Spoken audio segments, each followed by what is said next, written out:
Welcome to Munda Make Over. We have traveled all over Zambia to find hard-working farmers. We want to share their success stories. And where there are challenges, we will bring experts to help them gain the extra knowledge they need. So they can adapt and make their farms more productive even while the climate changes. We want to support them to get better yields. And increase their income.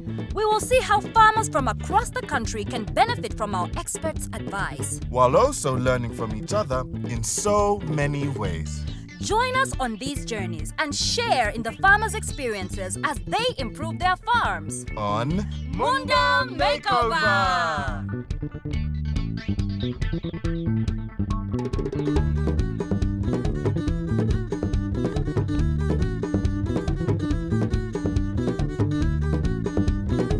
Hello farmers, we're back! But before we start visiting new farms, we want to go back to the old farmers that we visited, look at their videos, and talk more about climate change. Hey Katanana. Yes, Kozi. What's with the umbrella?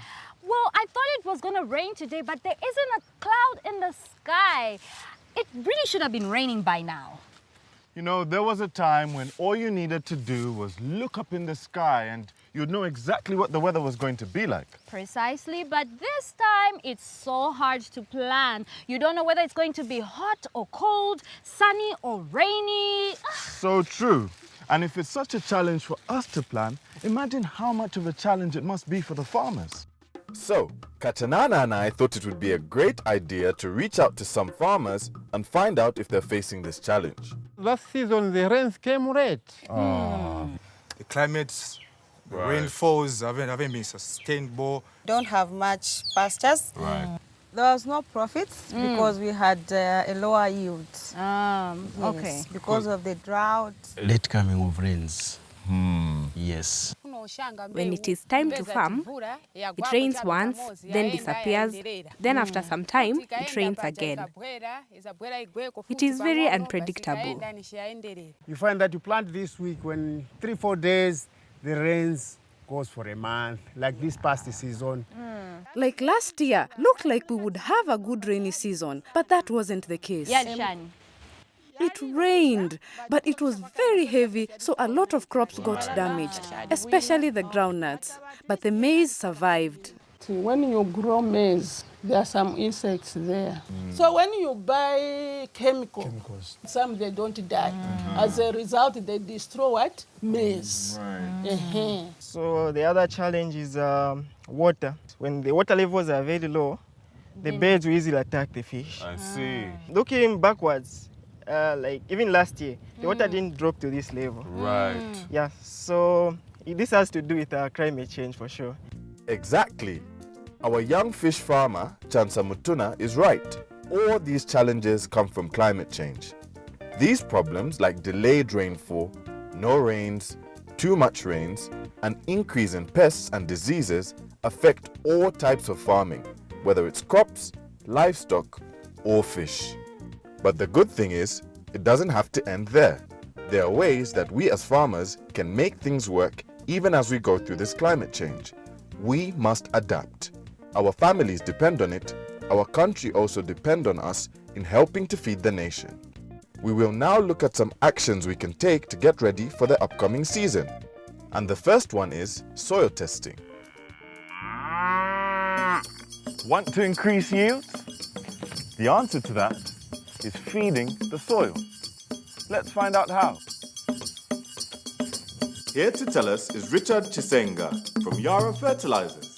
As a farmer, Anastasia, the number one thing that you have to put in your mind is you need to understand the soil conditions. If you understand the health of the soil, it will help you to plan. Of course. Now, how do you plan when you don't know the soil? Because you cannot know what type of fertilizers you're going to put there, the quantities that you're going to put there, right? The soils, I consider them as a bank for a farmer. Right. So this bank has to be treated with the utmost care. Of course. And love. Yeah. So in the soil, that's where you put your money. Yes. Definitely. So you have to keep the money where it is safe. So you understand the soils. Because in the soils, there are natural nutrients Yes. that exist there. You know to say there's enough, maybe nitrogen. For argument's sake, there's also phosphorus or potassium. And then you look at the crop that you want to put there. You know to say my crop needs so much of nitrogen. Of course. So it will help you how much nitrogen you're going to put in the field. It's not just to say, oh, we're going to put 10 bags, you're going to put 5 bags. No. You are going to waste your fertilizers, or you're going to underfeed your crop. There's also what we call the pH. When the pH is high, even if you put so much fertilizers in there, the fertilizers and the nutrients won't be made available for the crop. Right. So you need to understand, how is my soil pH? You have said I need to understand my soil. And I've never seen someone testing the soil in this area. Right. I don't know it. You don't know it. And now you are talking about the pH. How can you advise me on this one? Okay, at our office we have a department that deals with the soil testing. Okay. So with that, it's not a problem. We can easily bring them here. They do the soil sampling and take the soil samples to the laboratory. Those results, they will help you to plan how much fertilizers you're going to use and how much you will spend on your crop. Makes sense? Let's break it down. So farmers, we need to understand that every time you plant, the plants use the nutrients in the soil to grow, and when you harvest, you take away those nutrients. With every planting season, more and more is gone, and this needs to be replaced if you want a good harvest.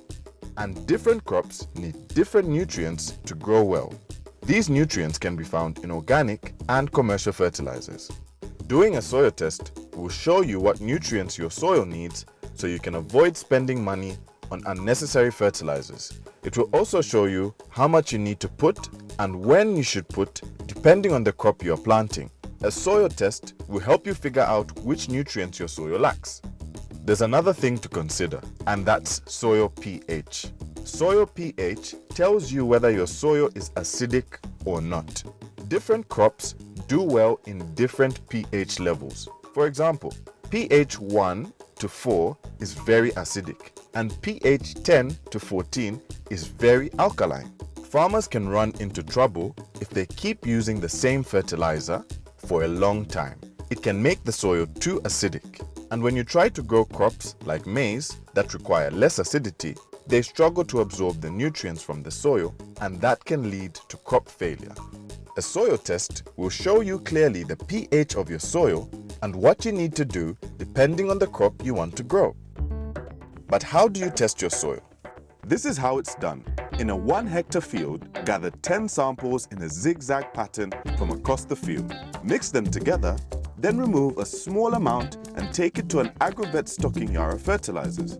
Within 2 to 4 weeks, you will get the results. Depending on the crop you are planting, you will be guided on what fertilizer is needed, how much to use, and most important, when it should be applied. We also visited Farmer Vincent from Central Province, who was also interested in soil testing. There's one thing you need to do. You need to do your soil sampling. We want to know what nutrients are already in the ground. That will also determine on what type of fertilizer you will need to apply in your ground. Sometimes you might be applying more than what you need, and yes, it becomes expensive. But if you know exactly what's in your soil, there will be a tailored program to fit what is needed in your field. Then you spend less on fertilizer.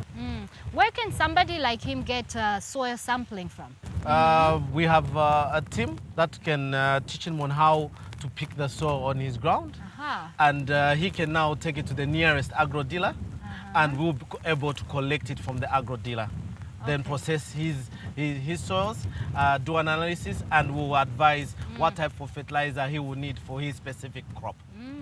How long does it take for a farmer to have the results on soil samples? From the time we collect the samples from you, it will take 14 days. When the soil samples results come out, we'll contact the farmer directly and we'll give you a fertilizer program to match your crop on the ground. Okay. Well, does it make sense? Let's break it down to the details. The biggest problem with the cost of fertilizer is wastage. So first, do a soil test to see exactly what you need. The results will outline the amounts of fertilizer for each crop, together with the application rates and times to apply. Now we know all about soil testing, so what's next? We need to buy our inputs in good time, that is seed and fertilizer. Let's first look at how we select our seeds. Climate change has brought about several challenges. Farmers have to find ways to cope with unpredictable weather patterns as the seasons change. Let's find out some of the solutions. For the upcoming season, Grace is looking to grow soybeans and will need help on how to ensure her crop is able to handle the effects of climate change and give her a bumper harvest. Spiwe, how has climate change affected farmers in this region? Most farmers would plant on good time, good seed, and then the rains go. There's a dry spell, and then the plants dry out. And then once the rains are back, the plants don't start growing from where they were left off from. As a result, most farmers just lose out on input costs, and it really affects their yield. That's a lot of damage. Can you tell us, are there any solutions that they can use to mitigate these problems? These are climate smart solutions where farmers like Grace can take up seed varieties that are drought resilient and also early maturing. In a case where the rains go for, let's say, 2 weeks to 3 weeks, a drought resilient seed variety will still thrive through the dry spell. And once the rains are back, it will start off from where it ended and the crop would have matured and the farmer is able to get at least something out of their field compared to a farmer that just uses a regular seed variety. Makes sense? Let's break it down. Drought-resilient seeds help farmers meet the challenges of climate change through their early maturing. This means that when rainfall is scarce, the seed is able to survive during dry spells. Farmers can access drought-resilient seeds from agro-dealers' stores. For soybeans, how do you plant soybean? Before we plant the seed, we add chemicals to them. In the event we can't access the chemicals, we soak them in sugar instead. Adding sugar to your soybeans before planting. So I think the right way to do it is actually by inoculum. So inoculum is only at 28 kwacha per 250 gram. So that 250 gram is enough to mix in 50 kg of seed. So if you use inoculum, which is a chemical that is going to help you supply nitrogen to your soybeans, and then you also use a plant catalyst that is going to quicken your germination, and then you're using an early maturing seed variety, which is drought resilient. It's going to mature in good time, have good weight, have all the nutrients. Well, Spiwe, thank you so much for coming and sharing your information with us. Thank you so much, Chris, for having us here. We're really glad that we came. Thank you very much. So, there you go. Climate Smart Seed Variety, a solution to climate change, securing your harvest and your family's nutrition. Grace has found a solution for her soya beans, and here's a tip for all you farmers. Drought-resistant seeds are available for various crops. Whenever you're buying seeds, make sure to ask for certified drought-resistant varieties. It's that simple. Let's now visit a farmer who had a challenge with his maize. We are in Chavona, in Central Province. And we're visiting Abison Hangoma. As a test, Abison is irrigating one of his smaller fields with drip lines and has managed to produce a bumper harvest. But when it comes to rain-fed maize in a much larger field, he has not done so well. So we've asked Pana seed expert Kapemba Mazimba from Koteva to see if he can help. So you're doing very well with your drip irrigated maize, but what challenges have you faced when it comes to maybe your rain-fed maize? Late coming of rains. Yes. Right. So basically what we're looking at here is climate change, which has affected almost the whole lot of Africa and the world. Absolutely. And Southern Africa hasn't been spared. Not at all. And Chibombo, where we are today, hasn't been spared. So when you have a prolonged drought, when you have delayed rainfall, you definitely know your yields are going down. Yeah. So we need to look at solutions that then would come in to help our farmer to yield as much as he can and Koteva is just the right place to stop, the right place to get his seed. Exactly. So we have a product here, Mr. Abson. Yes. This is Pan 3M05. This is a product that is ultra early maturing. Right. This is a product that only takes you 100 days to maturity. That's a score on research. That's a score. And Koteva has this product, and this product is for you as a farmer so that you can yield with a potential of about 8 tons per hectare. Wow. We're looking at about 160 bags, 50 kg bags in 1 hectare with just 25 kgs of seed. Isn't that good, Mr. Hudson, for you? It's good. Right. Yes. Keep that in mind. Of course. With climate change, the number one thing that the farmer wants is something that is drought tolerant. Exactly. It has to withstand the drought. Make sense? Let's break it down. Planting a medium maturity maize of between 125 days to 135 days might give a good yield, but only if there's enough rainfall. Pana 3M05 is an ultra early maturing maize of between 95 and 100 days. It's drought tolerant, but still has a double cob and a projected yield of 8 tons per hectare. That's 160 50 kilo bags. So many advantages. The other advantage is that you can plant this seed 2 times a season. Let's find out more with our farmer, Nixon Musako. Climate change affects all aspects of modern day life. For farmers to meet this challenge, there's much to consider, down to the very seed being planted. Wilbrod Monga from Koteva is our expert. As you know, these days we usually receive normal to below normal rains. So as a farmer, it's good to have a cultivar that can mature within a short period of time. Right. So as Koteva, we have come up with a 3M05.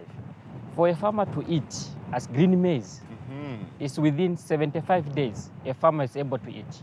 Okay. When it reaches 95 days, it has reached the maturity period. Okay. Yeah. When it goes to 100 days, even the cobs, you even start seeing them dropping. It has dragged.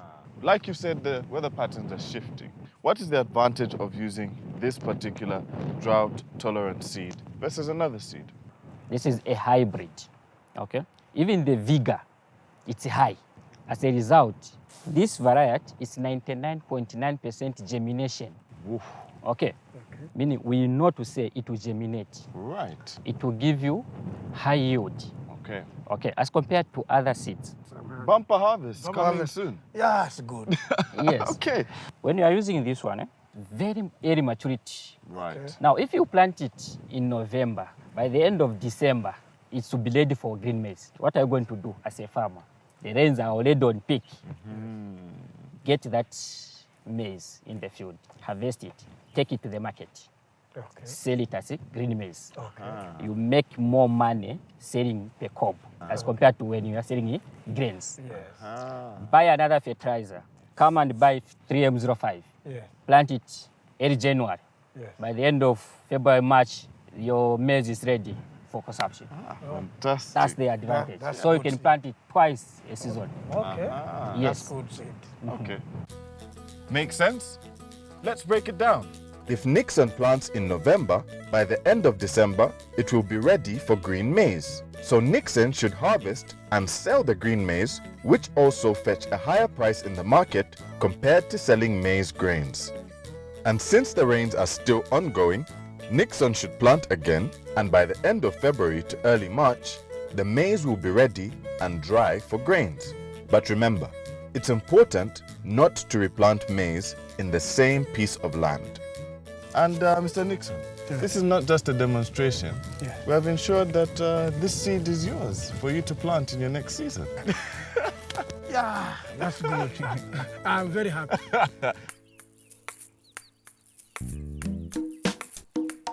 We've gotten some good information on seeds. Early maturing drought-resistant seeds is the way to go. However, with the high cost of living, some farmers find it hard to buy these seeds, but we have a solution.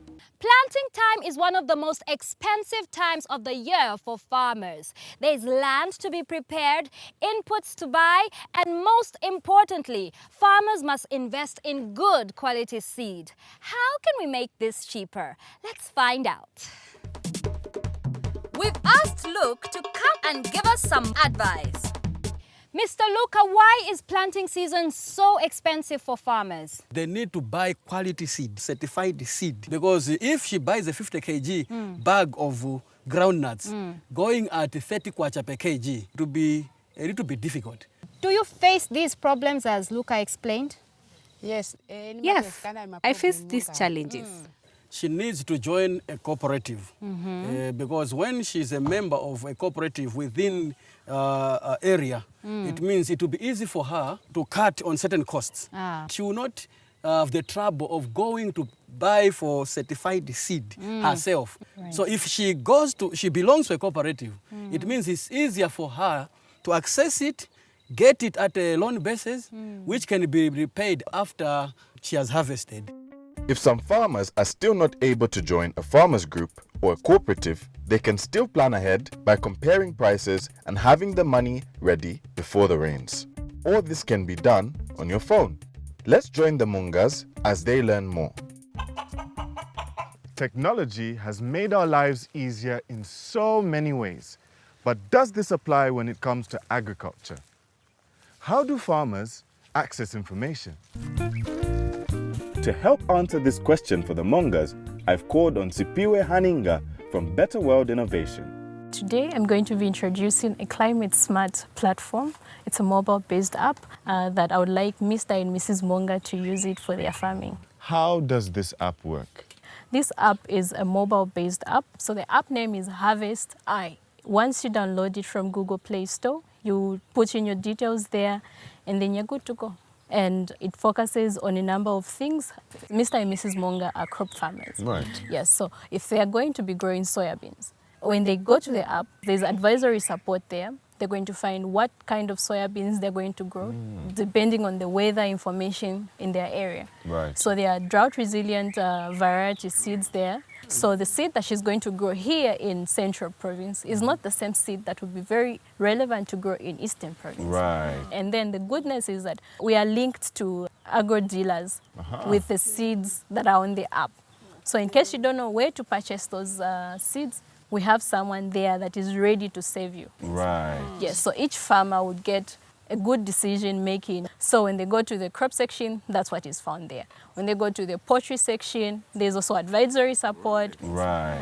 So I was very happy that that information will be on the phone. I always download and see what type of climate, what type of crop is better for that climate. So far, so good. Okay. And then the app is free. She said it's free. So you're paying nothing for using the app. The only thing, yes.